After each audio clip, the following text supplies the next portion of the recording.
Natabla si Wesley sa round number 1 ng Superbet Chess Classic Romania 2024. Round number 2, kalaban niya ang world's number 2 na si Fabiano Caruana. Ang matindi, leading yan si Caruana dahil tinalo niya round 1 si Ali Reza. Tapos, Wesley So, itim na naman.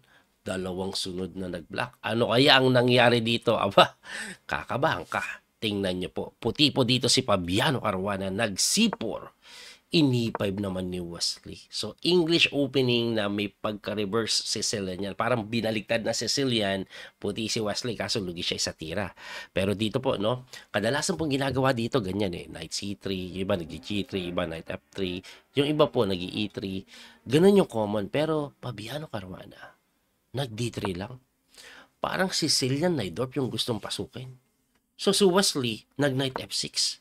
Pagka Knight F6, nag-Knight F3. Tumira po ng Knight C6 to defend that pawn na nasa E5 and then sinagot lang ng A3. Hanip na yan. Najdorf na Najdorf yung gustong gawin ni Fabiano Caruana. Si Wesley, mag-Najdorf ka ba? G6 ako. Ang approach na ginawa niya sa reverse Sicilian, close Sicilian. Ayun. So, ang plano po niyan dito. Ayan. At dahil nag-close Sicilian si Wesley, nag-G3 na si Fabiano Caruana. Yan na po yung typical na setup ng English opening. Actually, ang pangalan po pala ng opening ay English Opening King's English Variation. Yan po. At kadalasan dito, Bishop G7, tapos Bishop G2 develop, nagka-castling. Tapos Bishop G2 develop, and then dito, ang common po nagka-castling. Pero si Wesley So, tumira ng novelty. First time po itong ginawa na kung saan nag-D5 muna. Binuksan yung kita, so tinex po yan, kinapture, and then nag-castling si Fabi, nag-castling si Wesley, na kung saan na-transpose din doon. Kasi yung tiradang castling muna, dini-D5 din yan eventually.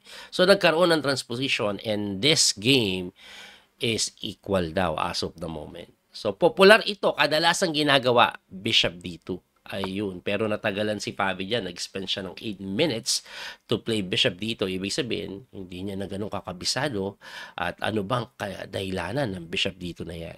Bago po kasi tumalon, kailangan yung Bishop dito para pagka kinapture, babawiin ng Bishop. Ayun. Yun po yung plano na sinagot ni Wesley ng number 1 engine move. Eto, wala nang kinukopyang laro ito.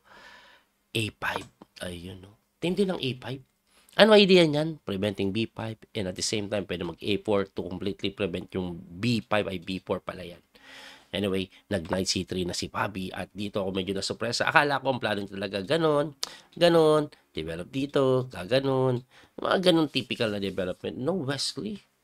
Sabi niya, ayoko ng ganon, masyadong equal yon. Opo, masyadong equal kasi yon, mapapalit-palit yung mga pyesa. Pinili ni Wesley magkunat, nag-Knight F6. Nung umatras siya dyan, aba, teka lang, Wesley.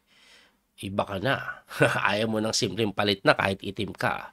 So, umatras lang. Pagka-atras, edi nag-rook C1. Pagka-rook C1, nag-rook E8. One of the reason kaya po nag-rook E8, aside from defending this pawn, pwede pong itulak yan kung gugustuhin. Okay? Anyway, ang ginawa po dito ni Fabi, nag-Knight B5.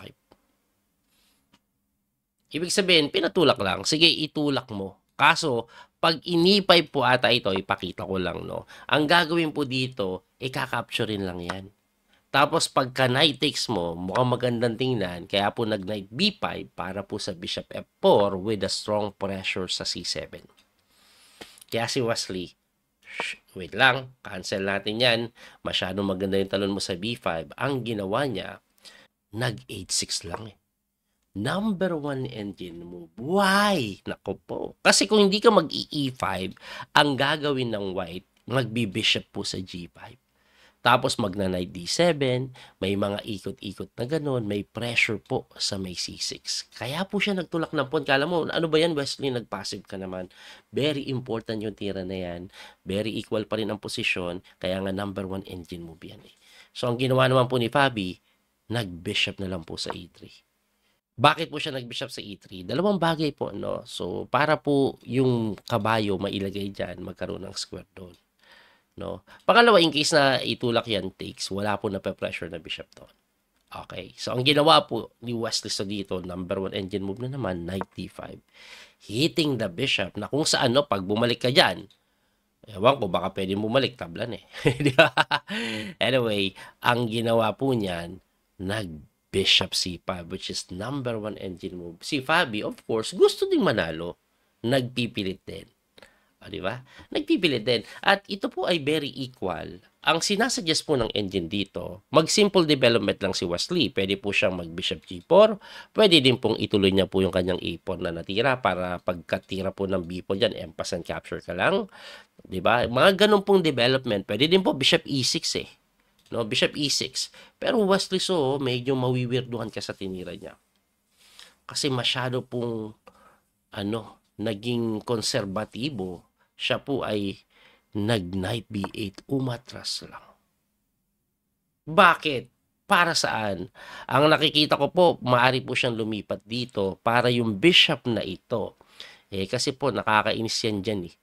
No? Parang, unlaxing nan, hindi mo naman matulakan dahil mawiwik yung open file na, yung diagonal na yan, open file tuloy. Mawiwik yan eh. Kaya hindi niya po matulakan. So, ang plano niya ito, to get rid of the bishop. Kaya po ang ginawa dito ni Fabi, nag-e4 yan. Hitting the knight. So, persadong gumalaw yung knight. No? Good move yung e4, number 1 engine move. Nag-knight f6. Ngayon, pagka knight f6, kala mo, uy, ano to? Backward to, di ba? Aba, ito lang ang ginawa, oh. a4. Gandang tira na naman. Bakit? Para pagka knight a6 mo, babalik lang yung bishop. Di ba? Atras lang, binigyan ng bahay yung bishop. Yun po yung ginawa. Ngayon, si Wesley, sabi niya, kanina, hindi ko masipa sa face yung bishop mo ng b6 dahil may bishop dito sa g2, controlling long diagonal. Sinarahan mo. Pwede na ako mag b6. Yun ang ginawa, b6, na kung saan ako po mali daw. Mali daw po. Ang tama tira talaga is knight a6 pa rin. Ang b6 daw, talagang mali. Bakit po? Ito ang nangyari. Kasi aatras po yan sa a3, malamang sa malamang. Ngayon, ang plano ni Wesley, initial plan niya dito, sa aking palagay lang po, no? Kaya siya nag b6 kasi napakaganda ng tirang c5. Anong meron sa c5? Abay, solid na kulong yung bishop, hindi maitulak d4, bantay yo. Grabe ka solid yan. Ang susunod na tira ni Wesley, let's say, nag-develop pa lang ng ganon or whatever development you will do, magkakaroon po ng knight c6 yan. Naku po, solid na solid kahit atakin ata ito, capture na yan. Napakalakas weakness po ito, pwedeng pilahan. Ganon ang mangyayari. Aba, lalamang po ang item.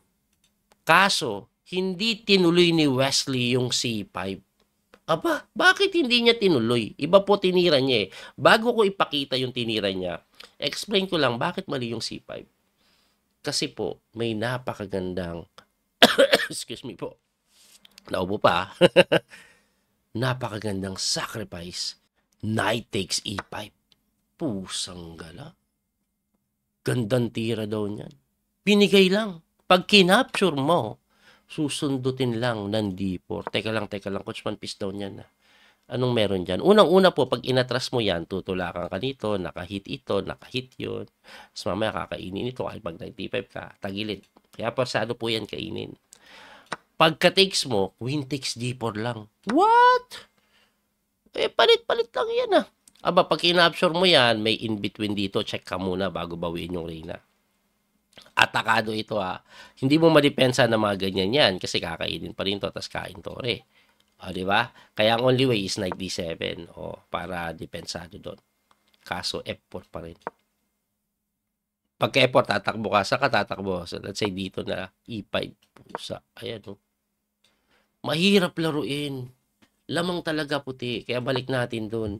Kaya Wesley so, na-realize niyo, nag-isip po siya dito ng matagal eh. Matagal siya nag-isip dito. Sabi niya, di ko pala kaya yun. 10 minutes ata ginamit yan. Sabi niya, mali pala yung c5. Kaya napilitan mag-knight a6. At ang knight a6 po, talaga naman po, na lumamang na ang puti. Tumagilid. And x nga linagay. Bakit? Kasi may d4. Pag d4 talaga, mabubuksan yung long diagonal para sa bishop. Ang d4 po, pag kinapture mo, tutulakan ka eh. Basically, ganun mangyayari, capture lang sa bishop. Kaya ang ginawa po ni Wesley, nag-bishop b7. Pagka bishop b7, nag-knight takes e5. Of course, bumawi, bishop takes e4, yun talaga idea noon. And then, kinapture lang po yan, nag-knight takes e4. At kung titingnan mo, coach, okay pa yan, buhay pa. Di ba, may threat ka pa nga dito. Aba, hindi totoo yan, mga sir. Kasi dito po, may paparating na brilliant move. Boom. Kinapture lang yung f7. Teka lang, sir. Libre yan. Hindi kinapture yan ni Wesley, by the way, pero ipakita natin ano mangyayari. Queen B3 tumataginting. Oh, walang harang. Pwede ka magharang ng ganito eh. Pero pag hinarang mo kasi yan, kahit daw rook Fe1 lang, hitting the knight. Hindi mo madepensahan yung knight. Pag umatras ka, dali to. O, like, coach, dito pwede ah. Tirahan ka lang ng H4. O, pag umalaw, bagsak na to, nakapin ka eh. Hindi ka makacheck ka may bantay na reyna. So, ganun po ang mangyayari. Kaya hindi pwede yung harang. Coach, itakbo mo, baby. Saan tatakbo? Isa lang. King F6. Pagkatakbo mo dyan, Rook C6. Walang harang. Actually, merong harang. Meron pong Knight D6 kaso, magna-Knight takes D6 lang. Pagka takes, badali na naman yung yung reyna eh. May bishop sa A3. So, hindi pwede harang. Malamang tumakbo. Pag dito ka naman tumakbo, sa puling ka pa rin ng Queen E3. Saan ka pupunta, sir? Pag dito may ganun eh, tapos H4. Pag umanong ka naman, tirahan ka lang ng Queen F4. Manloob ka. Hindi pala pwede. Pagkaloob mo dyan, kahit Rook takes G6 na lang siguro. Ayun. At ito pong King, pusang gala, napakatapang yan. Pag hindi namati yan dyan, ewan ko na lang. Ewan ko na lang. Kaya balik tayo doon. Hindi pwedeng tikman. So, ibig sabihin, pasado si Wesley, iba'y galaw, lalo yung reynang ginalaw kasi inatake, nag-Queen D5 para atakado po yung kabayo, preventing Queen B3. Pero ang engine evaluation, this is definitely winning for white. So tuloy natin dyan, nag-Knight E5, umatras yan. Tumira lang po Knight G5, naku po, mali daw. Pero may mating threat eh. And ang only way to defend is H4 na nakita ni Fabi pero nag-spend siya ng 10 minutes at pareho po sila less than 20 minutes na lang. Medyo losing si Wesley kaso yung time pressure nandyan. Ang ginawa ni Wesley dito, Rook takes E5. Napakaganda. Bakit? Kasi kahit losing, gawin mong magulo yung laban. Anong meron dyan? Unang-una, pag kinapture po ito, edi kakainin niya ng tore. Nabawi yung pawn. Kaya ang ginawa niya, kinapture yung tore, nagkaroon pala yan ng Knight F3 check. At yung king, isa lang po square niyan. Hindi po pwede yan dito kasi may Knight G2 or Knight X dito. Baka mamati pa. Kaya na King H1. Pagka King H1, umatras lang yung reyna. Huwag mong ipalit. At nandyan po yung mga threat na discovery. Ito ay losing pa rin for the side of Wesley, pero gumugulo. So pagka Queen B7, tumira po ng Rook sa C3 na matagal tinira. Pinag-isipan ng 6 na minuto yan, inaatake to rin na tumalon Knight D2. Tapos, tumira na po dito ng king move. Ayun. Ngayon, wala nang check balik. Of course, kakainin yung tore, binawi ng reyna. Ang ending, napalit lang. Wesley So, 1 pawn down pa rin. Ang tanong, coach, 1 pawn down. Pero di ba may bishop takes E5? Hindi po ginawa ni Wesley yan. Kasi magkakaroon po ng Queen C4. Di itakbo mo lang. Unang-una, hindi po dito itatakbo yan. Kasi may ganun eh. Tapos may bawi din dito eh. So, dito siya tatakbo. Rook E3 lang gagawin. Bakit? Inatake yung bishop. Itakbo natin. Grabe ka naman. Napakasimple. Tira ng ganun. Threat ito. Pag dinipensahan mo yan, sundot ng ganun. May pressure dito. Mangingisay. Kaya Wesley So hindi tiniks yan. Ang ginawa Queen E4. At least ngayon, pag kinapture po ito, capture lang din, bishop takes, hataw sa tore, may threat na dito kasi nakapin. Yun ang gustong gawin ni Wesley. Kaya ang ginawa niya, nag-effort lang. Lamang na ang puti. Kaso, tingnan niyo yung ginawa, Rook D8, kuma-counterplay, 7 minutes na lang po si Fabiano Caruana, nag-Queen C4, check pinalit para mawala yung pressure. Aba, kinapture takes, tapos C5, eto, 1 pawn up. Pero time pressure, lamang na 10 minuto si Wesley, hindi pa madali. Tingnan nyo kasi, ang lamang dito ni Fabi etong pass pawn. Kaso hindi naman maitulak, lalapit yung king. Kaya ang ginawa niya, napakaganda, H5.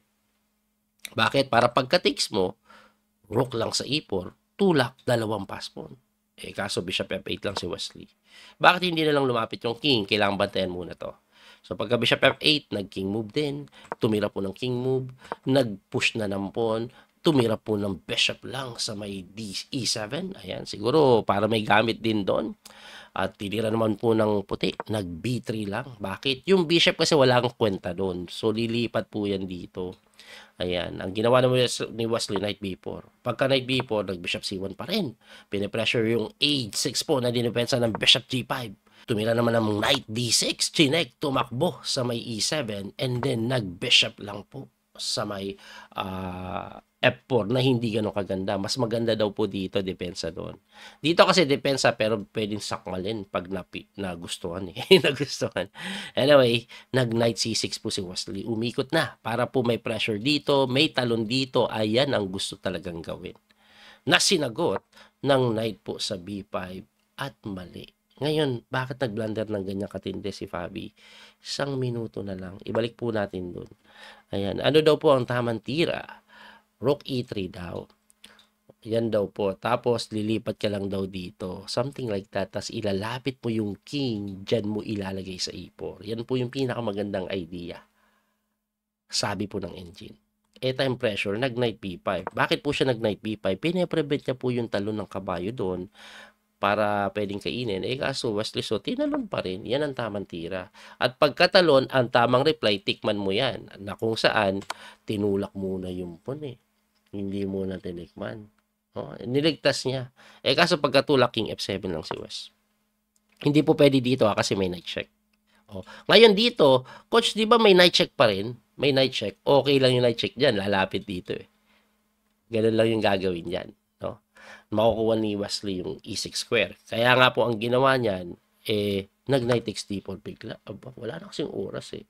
Dapat nag-knight takes d4 agad siya without pushing the pawn. Bakit? Anong malaking diferensya? Kasi pagka pawn takes dyan, tingnan nyo, yung king pupunta lang dito. May pass pawn si Wesley. Siya pa tatagilid mga sir. Siya pa tatagilid. Kaya nga instead of moving the king or doing something sa pass pawn, di naman kasi maitulak, ewan ko, wala na magawa. Tapos 56 seconds ka na lang, 30 seconds po pala increment bawat tira, si Fabiano Caruana napilitan na lang itulak. Ano ibig sabihin yan? Binigay po yung F6. Anong meron? Para mabuksan yung diagonal ng bishop, ayun, makapag-bishop C7. Na sinagot ng rook E8. Kinapture po yung pawn, tapos tinulak lang. Pass pawn. Pagkatulak, kinapture ulit yung A4, yung pala yun, or A5. So, nagkaroon na dalawang pass pawn, pero meron pawn dito eh. Dito nga lang, tinulak lang yan eh. Pagka dito, only way to defend is this, rook D4, rook takes E6, hindi matikman kasi may capture. May check. Mali-mali ako, no? Aga kasing gumising kahit puyat. Anyway, ang ginawa po dito ni Fabi, with 2 minutes on the clock, tagal niya po nag-isip dyan, ang ginawa niya is king F3 na lang. Yan. Tumira po siya, 20 seconds na lang siya. Bakit? Walang magawa. Balik natin kasi. Kasi ang sunod na tira dyan ni Wesley, pag hindi ka gumalaw, intending to promote. Kasi every time kakapturein mo, may check nga eh. Kaya gumalaw yung king. Hindi din pwede dito kasi may check. Hindi pwede doon kasi may check na ganon. At pag naman po lumapit yung king mo dito, hindi ka lumapit yan, lumayo. Pwede kang lapitan ng king and then yung tore mo pwedeng ipalit na ganon, mapopromote. So mahirap, di ba? Kaya napilitan po yan mag-king F3. Anong meron sa king F3? Yung K3. Pagkatakbo mo, kain po. At ito po ay malamang sa malamang matatabla na. So, ang ginawa po dyan, kinapture na, nag-capture, takes, gumanon lang, at ito po ay napakadaling itabla na. Ayan o. So, nagpabalik-balik na lang yung tore. Coach, hindi ba pwedeng pilitin ng puti yan? Kasi, lamang po siya, damang pawn structure pass pawn kanya, nakarook behind kasi. Eto, mag-i-stay dyan. Ngayon, paano mo i-improve yung position ng king mo? Hindi mo ma-improve yung position ng king mo. Kasi, pag trinay mong lapitan yan, babagsak ito dalawang pass mo, no? Pag trinay mo naman dito, chichiking ka lang. Babalik ka na naman, babalik lang. So, tabla pa rin. Kaya ang ending, natabla pa ang laban. Pusang galang yan. Kinakabahan ako kagabi sa live streaming. Inantok na ako, kala ko losing. Pero nabuhay pa nung nagkaroon ng time pressure si Fabi. Matindi talaga, no? Anyway, ano po ang final standing after round number 2? Pakita po natin. Leading pa rin po si Fabi with 1.5. Pati si Gukesh 1.5. Pareho po sila na tabla kahapon. Ang nagkaroon lang ng decisive result ay si Ali Reza Ayan. Natalo kasi round 1 si Aleresa pero nanalo round 2 against sino ba yung tinalo niya? Si Noderbek po, Abdo Satorov. Ayun. Kaya si Noderbek 9.5 together with Bogdan Daniel Teyak. Yan po ang standing after round number 2. Round number 3, kalaban po ni Wesley, si Bogdan Daniel Teyak. So, may chance si Wesley manalo doon. Yun yung lowest seed. Pero tingnan natin kung ano mangyayari. Kasi magaling din si Deyak eh. Tinabla niya si Anish Giri round number 2. So, muli ito po yung Coach PD Master Daniel Causo. Maraming salamat sa inyong suporta. Hanggang sa muling pagkikita. God bless po mga kabiyahe. Don't forget to like and share, follow, and subscribe. Bye-bye. That little mouse, 'cause I'm an albatross.